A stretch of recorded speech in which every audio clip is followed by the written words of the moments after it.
Hello again and welcome back to English Today. And this is DVD 18 and the first DVD of your advanced level. And in this DVD, you'll see another 2 episodes of our story, That's Life, followed by our special TV programs. This time, a sports expert will be talking about golf. Then, in our travel section, we'll be looking at the White Knights of St. Petersburg. Then in the grammar section, we will study some of the uses of the passive form in English. And then we'll look at some more useful phrases for you when you're socializing. All right? So, enjoy your viewing.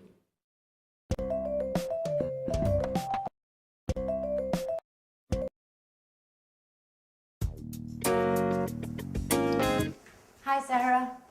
Hi, Sandra. What are you doing?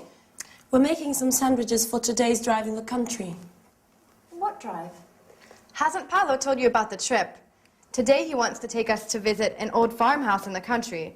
It's supposed to be very beautiful, a perfect example of rural architecture. That's right. I remember now. Paolo told us it was built by some rich Italian-American, a really eccentric character, a friend of his mother's. Okay, girls. Is everything ready? We've almost finished. What a wonderful smell. They look and smell great. Keep your hands to yourself. No one's touching these delicacies now. You'll be able to taste them later when we have our picnic. Paolo, about this outing, where is the farmhouse? In the countryside, about 20 kilometers from here. And is it true that it's incredibly beautiful and that it belongs to an Italian-American? Oh, yes, but it was designed by a Dutch architect.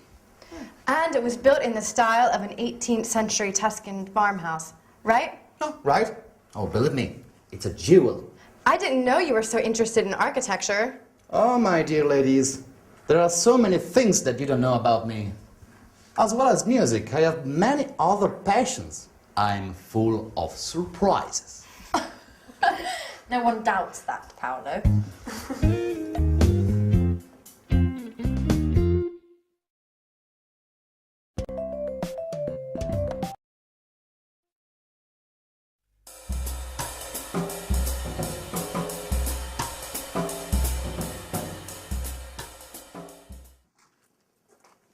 So, tell me more about this house. It's fascinating. Oh, you're right. And you have to see the garden. It's a haven of peace and tranquility.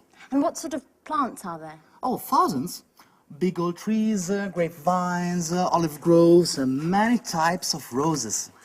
And it's huge. There are 8 gardeners. Oh, really? So many? It's a lovely spot. My mother used to take me there a lot. I love to lie under the oak trees. It gave me a sense of peace. That's where I gave my first kiss. Wow. Who would have thought our Paolo was so romantic? Are you making fun of me? No, definitely not. I bet this enchanted house has been the source of most of your musical inspiration. How do you know that? Considering it doesn't take much to inspire you, I can imagine what a paradise can do. Oh, hi. Hi. Sorry we made you wait. Paolo was just telling us about the garden. Oh, Okay, let's go. I can't wait to see this place. do you know where Mike and Michelle are? They should be here by now. Oh, Michelle went out for her morning jog earlier. She should be back by now, so she's probably having a shower. And Mike's in his room watching a football match. What a surprise. Okay, I'll go and give them a shout. Oh, Sarah, have you got the camera? Oh no, I left it in my room. Why don't you go and get it? We should be able to take some lovely photos today, right? You're right. I'll go and get it.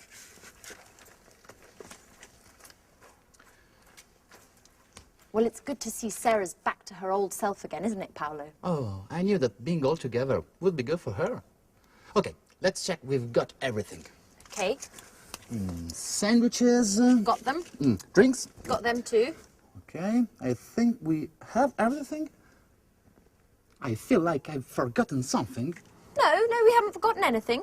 Oh, no, wait a minute. Just a minute. My guitar! Oh, no, Paolo, not the guitar. Just for today. We said it'd be a calm and relaxing day. What could be more relaxing than the sweet melodies of my guitar?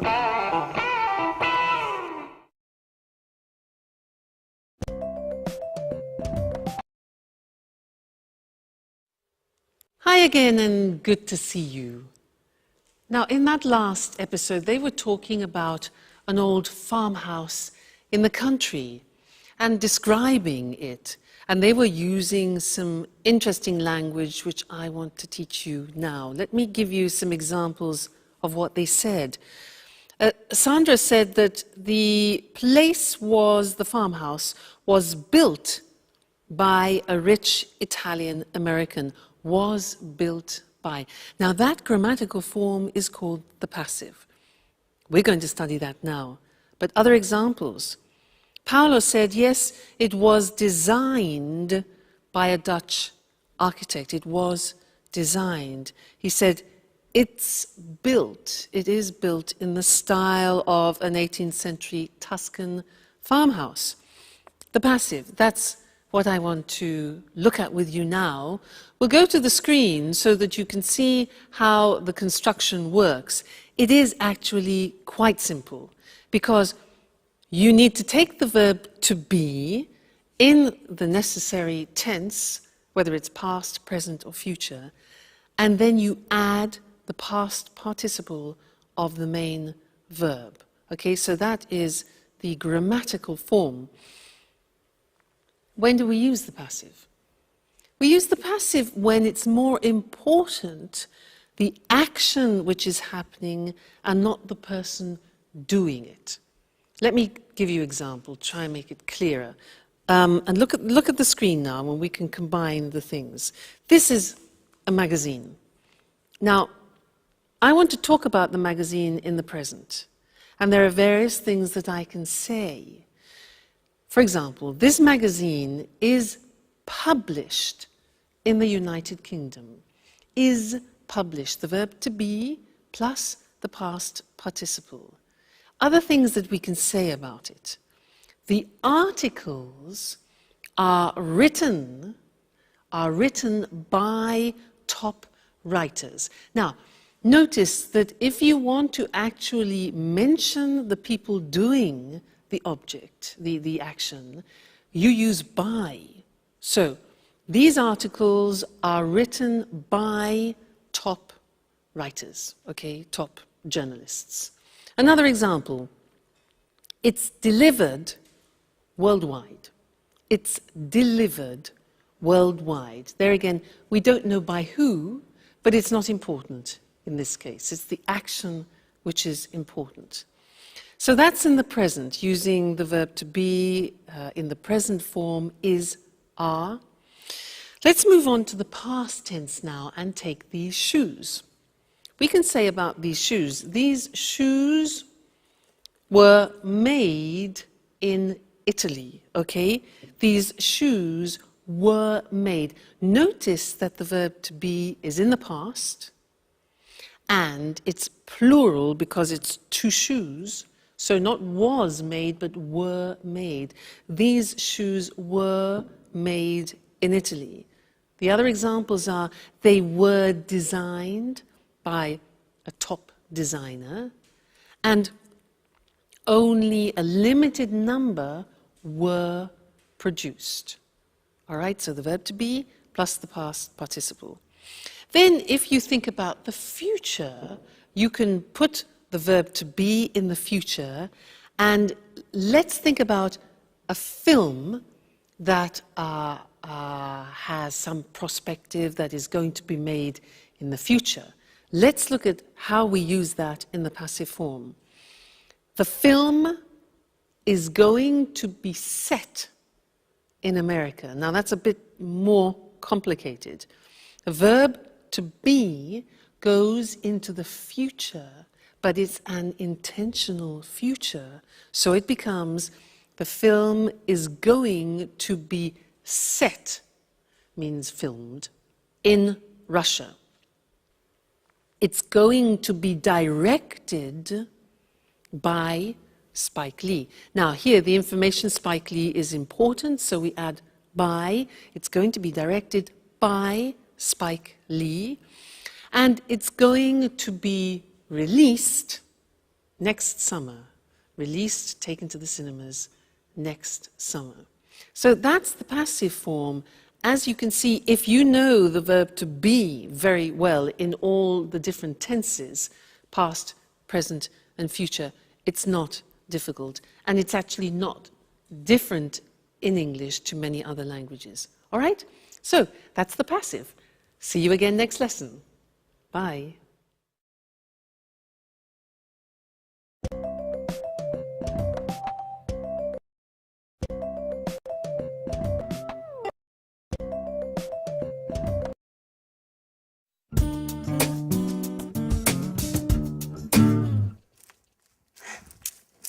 So, it's time to leave. What a shame. Yeah, you're right. This week has just flown by. I've had a great time. Yeah. I hope to see everyone again. I hope to see you again very soon. Listen, Mike, about that, I want to clear up a few things with you. Well, a few days after we arrived, I happened to hear Paolo's song, and I knew that it was about us two. And, well, you know what I mean, right? Of course. Well, after finding out about this thing, I realized that I needed to talk to you straight away, but I didn't have the courage. We've known each other for a long time. I've always thought a lot of you. God, I don't know how to tell you this, Mike. Come on in. Don't be shy. It's not easy to say certain things. I mean, you know what it's like. Put yourself in my shoes. You don't need to tell me this. For years, I've been trying to. But maybe as we've come this far,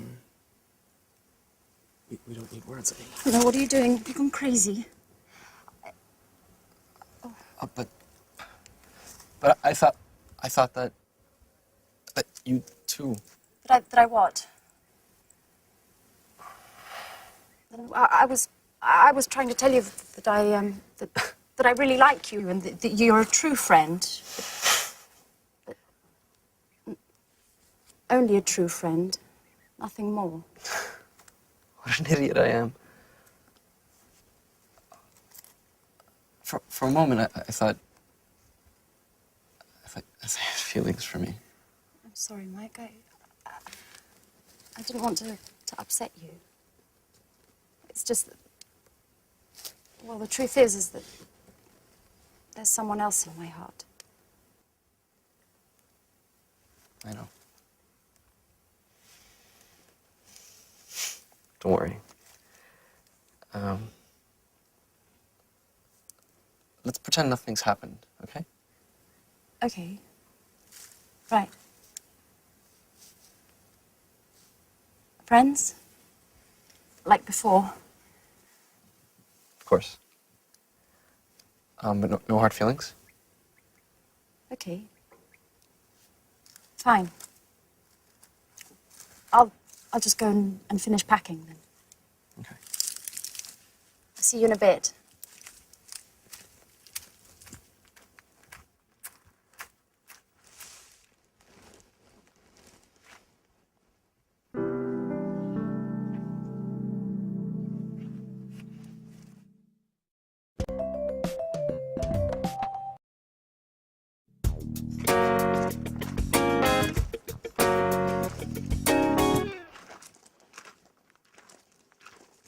So, it's not true you were only interested in football and nothing else. What are you trying to say? Don't play the fool with me, Mike. I understand lots of things now. Like the time I told you I loved you. Do you remember?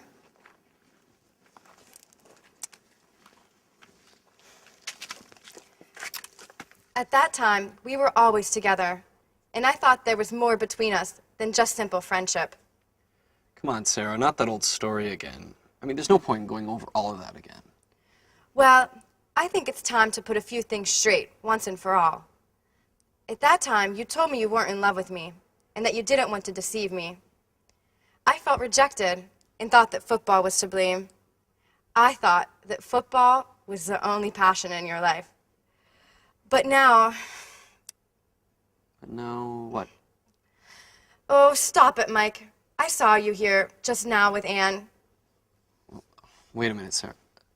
Let me explain things. Oh, you don't need to explain. I'm not angry. In fact, you, all of you, have helped me a lot in the past few days. I'm at peace with myself again, and this is really important. And to be honest, I'm glad to have found out the true reason for your refusal was another woman, and not football. I think of you more than any sport, Sarah.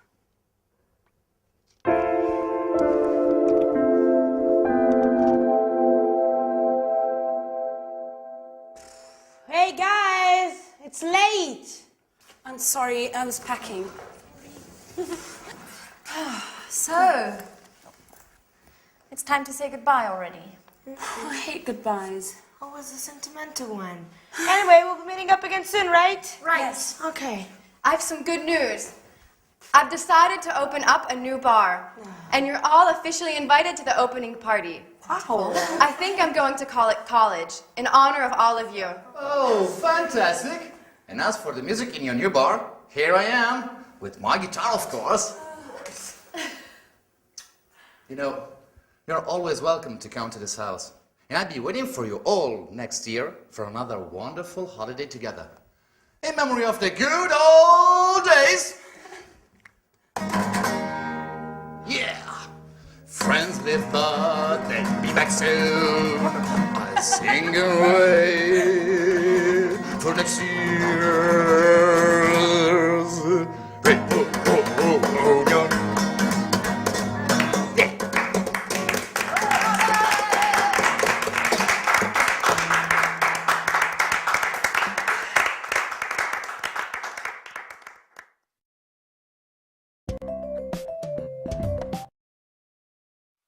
Hi again. Anne said, and so it's time to leave. What a shame. Well, it's true, isn't it? It's great to have a reunion with good friends, but it's also sad to say goodbye to them. And she said, what a shame. Do you know what that means? It's like saying, what a pity. What a pity, what a shame are the same meaning. And it means that you are expressing sadness about something. And with that phrase, I want to take you into socializing again and to look at a few more phrases to help you when you're traveling around the world, socializing with English language speaking people. What a shame is an example. It's a useful form of socializing. So let's look at some examples. Imagine that you receive some good news, or a friend of yours receives some good news. What do you say to your friend when they receive good news in English? Yeah, congratulations. Or, I'm very happy for you. I'm very happy for you. Okay? If you receive the opposite, if you receive bad news, what do you say? Yeah, in English we say, I'm sorry to hear that. I'm sorry to hear that. Okay, sorry to hear that. Or, oh, I'm so sorry. I'm so sorry. Receiving bad news. Now, imagine that people come to your house, they're visiting you, and you want to invite them to be comfortable. What can you say? Yeah, we say, do take a seat. And that's a very polite way. Do take a seat is a polite and quite formal way of inviting somebody to be comfortable. Or a nice one is, do make yourself at home. Do make yourself at home, all right? And then you could say, can I get you something to drink? You know, in England, people often, when they meet up, they drink together, whether it's beer or wine or aperitifs. So, can I get you something to drink? Good.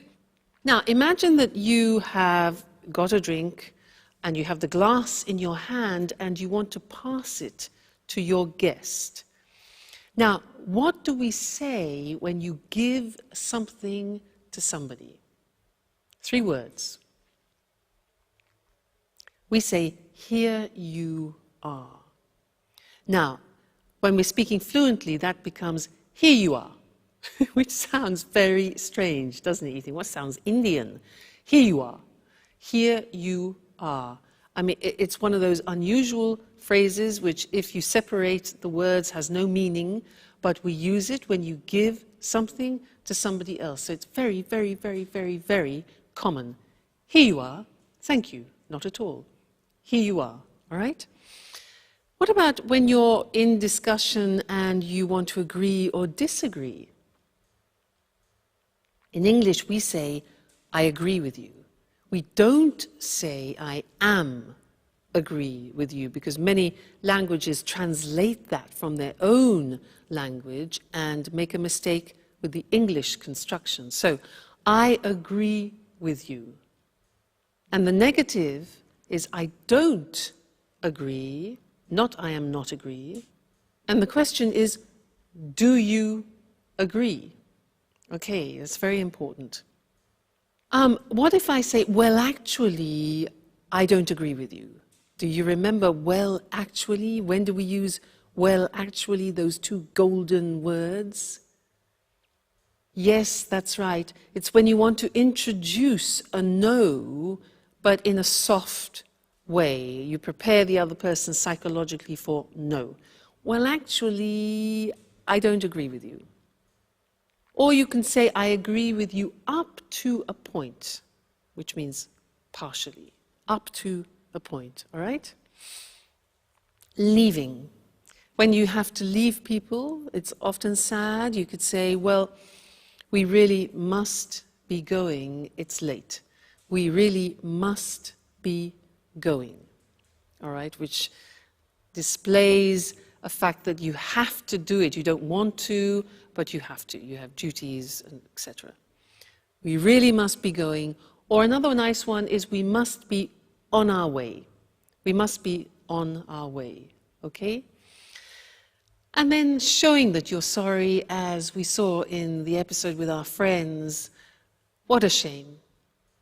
What a pity. Okay, well, what a shame and what a pity this lesson has finished. But don't worry, there will be another one. So I will see you again in the next one.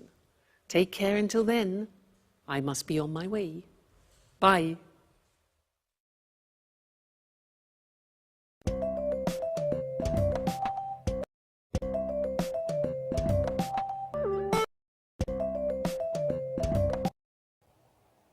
Good afternoon, everyone, and welcome to Sports Special. I'm Eric Brown, and here beside me is John Forbes, our sports expert. Today we're going to talk with him about golf. Hello, John. Hello, Eric. Hello, everyone. So, John, tell us, where did golf start? Well, the game of golf is believed to have originated in St Andrews, a small town on the east coast of Scotland. It's thought that local people started the game by hitting stones around a grassy area next to the sea. Really? That's right, Eric. Today, golf's a very popular game in Scotland, and many towns and cities have municipal golf courses where everybody can play quite cheaply. Today, the Royal and Ancient Golf Club is located in St Andrews. This is the body that draws up the rules of the game and answers questions golfers around the world have about the rules. You know, there are 6 golf courses in St Andrews. One of these is the famous Old Course, the world's first golf course. Right. So St Andrews is the place to go if you like golf. About the game. First of all, what do you need to play golf? Well, to start with, you need a set of golf clubs. You use these to hit the ball around the course. There are lots of different sizes of clubs, but basically there are 2 kinds, drivers and putters. Drivers are used for long shots along the fairways, and putters are used for short shots on the greens. Then you need a golf course. There are usually 18 holes on a course. And of course, you need a golf ball. It seems easy to play golf, but how exactly do you play the game? You start each hole on the tee. From here, you use a driver to hit the ball as far as you can towards the hole. If necessary, you hit the ball again to get it onto the green. Once on the green, you use a putter to hit the ball into the hole. It's as simple as that. Well, almost. And be careful not to hit your ball into a bunker, an area of sand. It can be difficult to hit a good shot out of one of these. Don't worry, I'll be very careful. So, John, how do you keep score in the game? Well, each hole has a par, the number of shots required to put the ball into the hole. Let's say the first hole at the old course in St Andrews is par 3. If you complete the hole with 4 shots, you're 1 over par. If you complete it with 2 shots, you're 1 under par. The winner is the golfer who completes all 18 holes with the fewest shots or the most shots under par. And what happens if the golfer hits the ball into the hole with just 1 shot? This is called a hole-in-one, and it is a cause for celebration. Is it expensive to play golf? Because it looks like it's a game just for rich people. Well, golf clubs can be expensive, and you may have to pay a lot to play on a course. But you may be able to hire the clubs, and you may be able to find a municipal course that charges very little for you to play 18 holes. How popular is golf? It's very popular in Scotland, as you can imagine, as the game started there. There are 540 golf courses in Scotland. Remember, the population of Scotland is 5 million. But golf's also popular around the world, especially in Europe and North America. The game's really taken off in East Asia. The game's incredibly popular in Japan, Taiwan, South Korea and Singapore. There are lots of professional golfers who take part in international golf tournaments all over the world. Well, now, we certainly know a little bit more about golf. Thank you, John. You're welcome, Eric. Goodbye. And goodbye to you, and see you again next week for another edition of Sports Special.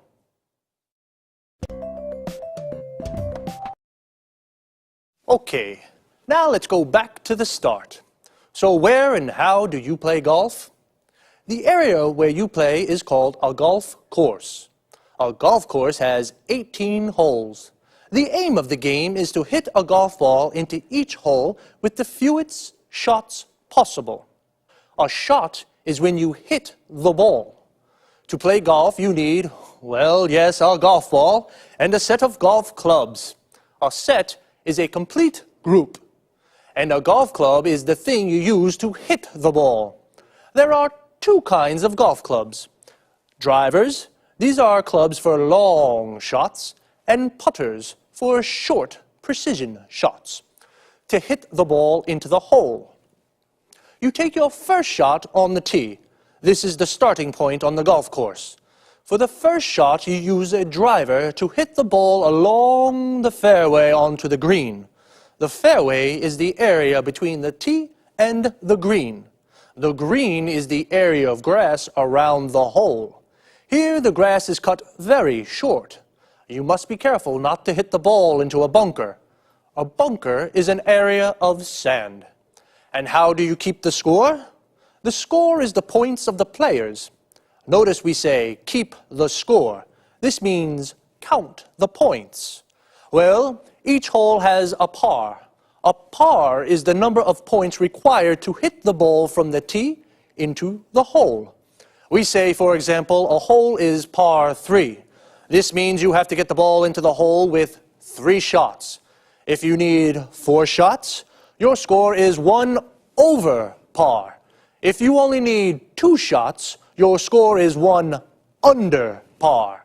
And if you complete the hole with just 1 shot, it's called a hole-in-one. The winner is the golf player with the most under pars. Well, golf really has taken off around the world. We say something has taken off when it becomes very popular.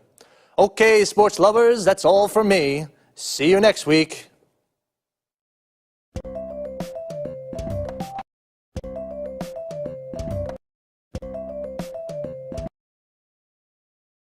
The home of the Tsars and the Revolution, and one of the world's greatest museums. This is St. Petersburg, a magical city that definitely won't fail to impress. I'm Lucy Ross, and this is the travel programme. Today we'll learn about Peter, as the locals call the city, with our travel expert, Christine Oteng. Hello, Lucy, and good morning, everyone. Well, St. Petersburg is beautiful at all times of the year, but it's during the white nights, when darkness never falls, that the city really is at its best. Would you agree, Christine? Yes, definitely. As you'd expect, these long evenings occur in midsummer, particularly during the last 10 days of June. During this period, St. Petersburg really is a fun place to be. The sun barely sets, it's still light even at midnight, and the city overflows with festivities to celebrate the longest days of the year. Are there any special events? Of course, during these evenings, it's possible to watch some of the world's best opera and listen to some of the best classical orchestras.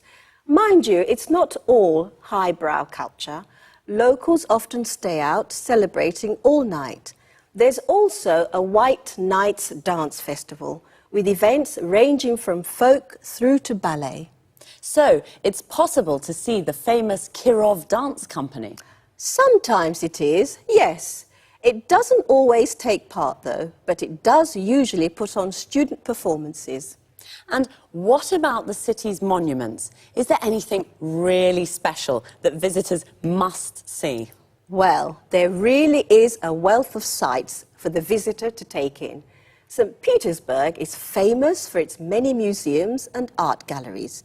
The Hermitage, for example, is one of the world's leading museums with a breathtaking collection of all kinds of art and is most definitely not to be missed. There are also numerous former imperial palaces that can be visited both in the city and along the shores of the Gulf of Finland. And try not to miss the city's churches, the main ones at least.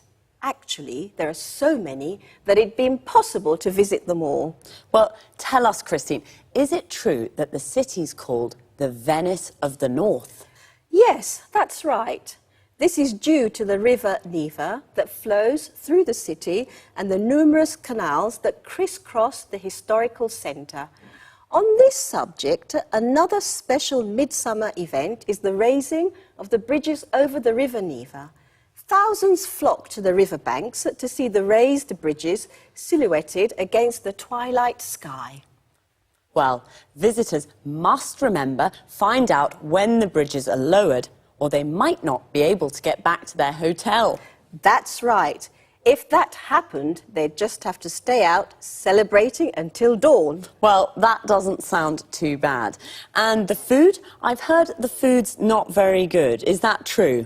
Well, let's say it's not the place to go for a food trip. But if you like a drink now and again, this is the right place for you. Russians love vodka, and they love inviting their friends to drink with them. And Russians can be disarmingly generous and hospitable. But be careful. The vodka's easy to drink, but don't overdo it, or you'll feel it the next morning. Did you hear that? The vodka is good, but don't drink too much. And do enjoy St. Petersburg, a truly fascinating city to visit. Thanks, Christine. Goodbye. See you again soon to discover more interesting places with the travel programme.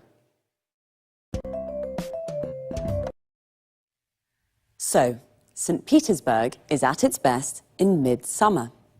Midsummer is the middle of the summer. We say something is at its best when it's in its best condition. The city is at its best because in midsummer the sun barely sets. When the sun sets, it goes down. The moment when the sun sets is called sunset or dusk. The sun barely sets means it almost doesn't set, so it stays light all night. So sunset is when the sun goes down. When it comes up in the morning, it's called sunrise. It's the moment that the sun rises. This time of the day is also called dawn. So, St. Petersburg is a fun place to be in summer. It's a fun place to be means it's amusing to be there because there are lots of things to do. You can go to the opera or a classical concert. Mind you, it's not all highbrow culture. Highbrow culture is classical culture, like opera, Shakespeare, Dante. We use the expression mind you to introduce a contrast with something that's just been said. The locals stay out celebrating all night. To stay out doing something means to spend the night doing something. So, the locals stay out celebrating means they celebrate all night and don't go home until the morning. There's a dance festival too. The Kirov Dance Company doesn't always take part. To take part in something means to participate. Notice we say take part in something. So the Kirov Dance Company doesn't always take part in the festival, but it puts on student performances. To put on something means to organise something. And remember, it's not the place to go for a food trip, a holiday based around trying the local cuisine. But it is the place to go for the vodka and all-night celebrating. So, bye for now.